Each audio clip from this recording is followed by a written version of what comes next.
I am an entrepreneur and who spend a lot of time on the internet.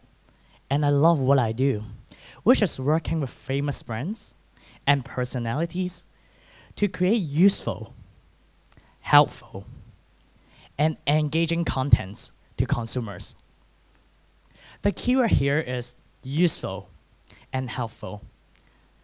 And in the course of my speech, you will see why I have decided to highlight these words. In my line of business, one of the parameters to measure success is by how viral your marketing campaigns go. How do you know if your campaign has gone viral? A simple answer. If everyone is talking about it, if conversations are being generated about it, if people connect to it and feel that they should share it, if it is having millions of views and thousands of comments. So my team and I are always working with social media influencers and other clients, experimenting with different strategies and exploring every angle to allow people to connect with our contents. In the past couple of years, I've worked with over thousands of social media influencers and a lot of web content projects with different clients. And one thing I found out is that we need to redefine what and how we share things on the internet. For example, we organized the world's first Pokemon Go tournament in Hong Kong. The tournament went totally viral, and within 72 hours, it has accumulated for over 2 million views and thousands of shares. That got me thinking. If a Pokemon Go contest can bring thousands of people together and allow them to have conversations on different platforms, then maybe there just could be a way to allow people to have genuine conversations that will not only be fun, but also positively transform our lives. Then I got to work. In summer of 2016, I wrote an article on butterfly effects. The point of the article was that positivity could be paid forward. It could be spread. In trying to demonstrate it and encouraging others to do the same, I donate for good cause and make care packages for homeless people and a lot of other kind things, as I have advised in the article. Afterwards, I create another article and share it with my subscriber base. It got about 100,000 views, which according to my standard is not good enough. Then I went back to the drawing board. This time, I tried working on another content that will allow people to donate and help others. But that doesn't work also. Then I thought to myself, why are people unwilling to donate money to worthy causes and unwilling to contribute and help others more? Then I recall a thesis that Adam Grant, a renowned professor of Wharton Business School of University of Pennsylvania, wrote, suggesting that you must first learn to give before you try to take. So I decided to give and contribute my knowledge on entrepreneurship and share ideas on how to make more money instead of asking them to donate it. This idea paid off. And my Facebook fan page attracted more than 30,000 fans in a year, with even 2 videos that each got over millions of views and thousands of comments. From this, I thought that I mastered the skills to make video go viral and also to attract people's attention. This time, I thought to myself, maybe it's time to try again. To try to create a viral campaign to spread positivity, which could have a positive impact on Hong Kong society. The first step I took is to start a foundation, and I call it Dreamo Foundation, to spread the message. This time, apart from gathering all the experience I gained throughout the years as to create a viral campaign, I also followed the advice of John Berger, a renowned professor of marketing of Wharton Business School, also of University of Pennsylvania also. I made a better video incorporating all of his idea to make a viral video. According to him, first, social currency. Sharing the video should be a show-off of an act of kindness. Second, emotion. I use a flashback of the most emotional moment of Hong Kong and layered it with music. Third, trigger. The video was to be released on September 28th, since the video was about the state of things between China and Hong Kong. And China National Day is on October 1st. I felt people will be able to relate to it. Fourth, story. The story was a story in itself. Fifth, build to growth. The video will have the latest Facebook comment to message function, which will accelerate the sharing and growth process. Finally, practical. After watching the video, people should be able to make and take action on specific tasks. I calculate everything. I consider everything. I cured it, or so I thought.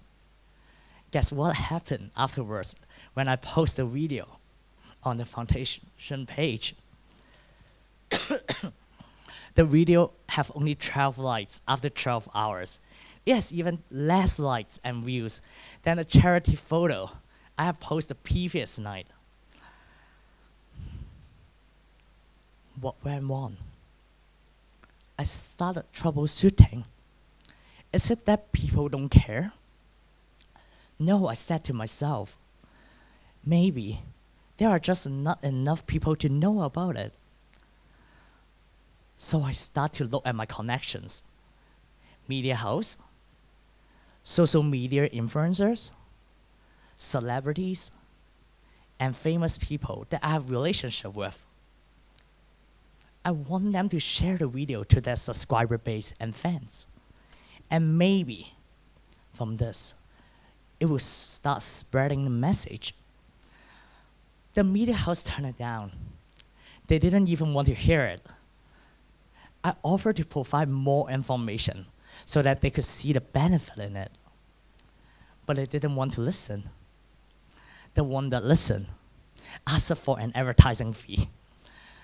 Then I contacted about 100 famous celebrities in Hong Kong, and only one replied, "Sorry, I have not heard of your foundation and don't even know how to tag people on Facebook."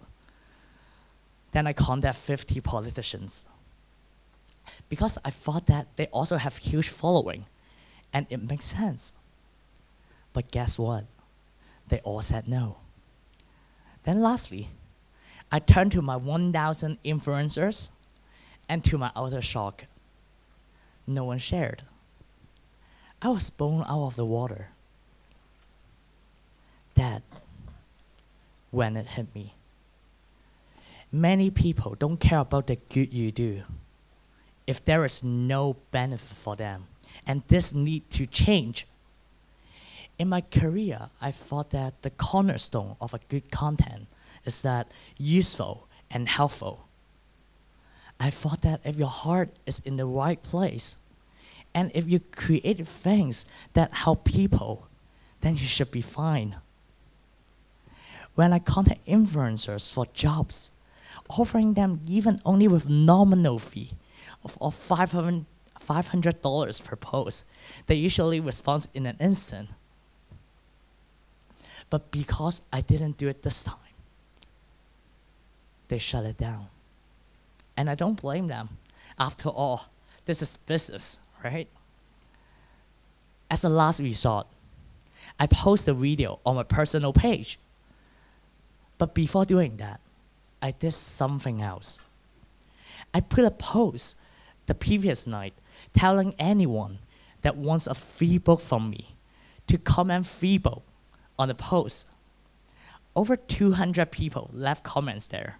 And within an hour, with that, I thought that I would create some new momentum, since people will be actively watching my page and will see the video also, and hopefully share it too.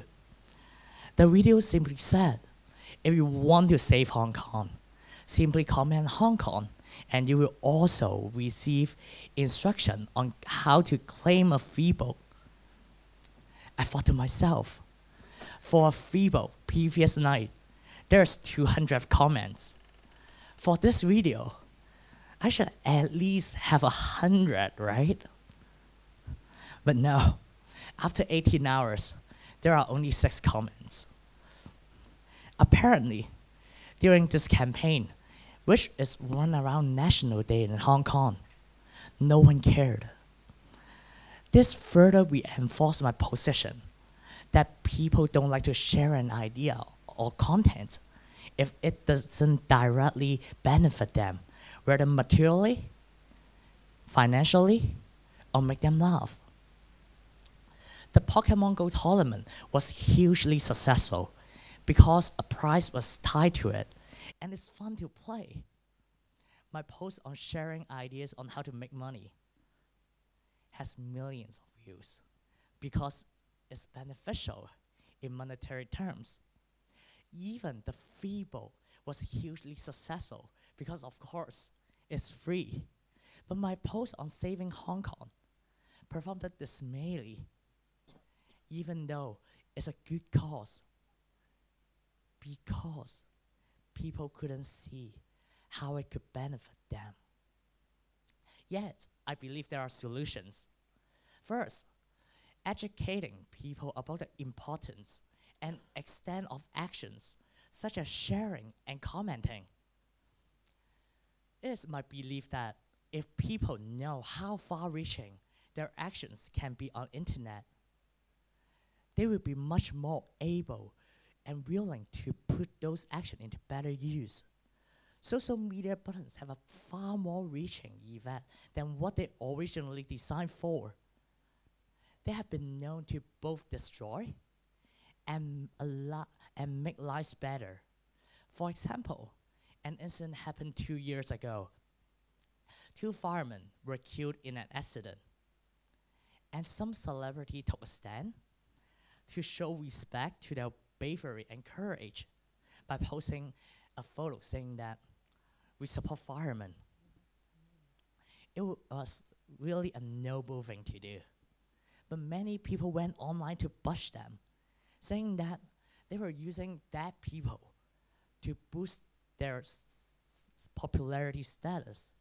That could also explain why all the celebrities I contacted didn't want to share a post relating to sensitive issue, even though it's a charity. They didn't want a repeat of the episode, I guess. Second, one action can inspire many. Do not think that your action don't matter much. One can actually influence many. If I want to teach someone to be well-mannered in a traditional way, how will I do it? First and most important, I have to leave that change and show others how to do the same, right? Then I try to do this online. I donate for good cause and spread it on social media. I make care packages for homeless people and spread it on social media. I give balloons to children on the street and spread it on social media. I keep on going, from leaving positive comments, donating old clothing, volunteering, writing thank you card for someone special, teaching elderly to use computer, and many, many more. Even though the results are less than what I expected and didn't even come close to the desired effect of going viral, I did receive some positive feedback. Since I posted encouraging articles and injected positivity everywhere I go, today, hundreds of people message me to say how one thing or other I did changed their lives. These people have also joined the movement of spreading positivity to make the online environment a better place. Third, media house and stakeholders should reconsider their priorities. With internet penetration reaching millions of homes across the world and the power of social media today, everyone can be a news creator today. And everyone can have the power to decide what they want to hear, see, or watch. Nonetheless, many media houses are so powerful that they can set the trend on what should be an issue of public discourse by leveraging their reputation and reach. Thus, they can set in motion on what they want people to share on the internet. While I understand that profitability matters, it's also good to remember that humanity does also. Finally, I would urge everyone to take a pause before we make any comment or take an action on social media. Will the whole world change because I make this speech? Probably not. But if one person in this audience give a little more thought on the why and how they share something on the internet, then maybe it's time well spent. I am not saying that we should become philosophers over an Instagram post. I'm only saying, please think about the end game for the article or video that you are sharing. Could it destroy lives? May it make someone change their ways and become better? Imagine if you were in the video, would you be happy to see it? Although simple, the answer to this question might move us forward, changing our online environment and setting into motion a constant stream of positivity. This is what I want to share today. Thank you, everyone.